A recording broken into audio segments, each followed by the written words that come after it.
ఒక drink bottle తయారు చేయడానికి నిజంగా ఎంత ఖర్చు అవుతుందో తెలుసా? కేవలం 30 నుంచి 35 రూపాయలు మాత్రమే. కానీ అదే డ్రింక్ బాటిల్ మనం ఒక కస్టమర్గా డ్రింక్ బాటిల్ కొనే టైంకి అది 100 రూపాయలుగా మారిపోతుంది. ఇక్కడే అసలు ప్రశ్న మొదలవుతుంది.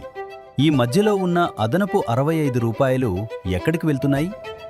అడ్వర్టైజ్మెంట్స్, డిస్ట్రిబ్యూటర్స్, డీలర్స్, రీటైలర్స్కి వెళ్తున్నాయి. ట్రెడిషనల్ మార్కెటింగ్లో సమస్య ఏంటో తెలుసా? నిజంగా కష్టపడేవాడికి కాదు, మధ్యలో ఉన్న వాళ్లకే ఎక్కువ ఆదాయం వస్తుంది. ఇప్పుడు డైరెక్ట్ సెల్లింగ్ని చూడండి. ఇక్కడ కస్టమర్ నేరుగా కంపెనీతో కనెక్ట్ అవుతాడు. మధ్యవర్తులకు చోటే ఉండదు. ముందు అడ్వర్టైజ్మెంట్స్ పేరుతో వెళ్లిన ఆ 65% డబ్బు ఇప్పుడు డైరెక్ట్ సెల్లింగ్లో పనిచేసే మనలాంటి సాధారణ ప్రజలకు ఇన్కమ్ పంచబడుతుంది.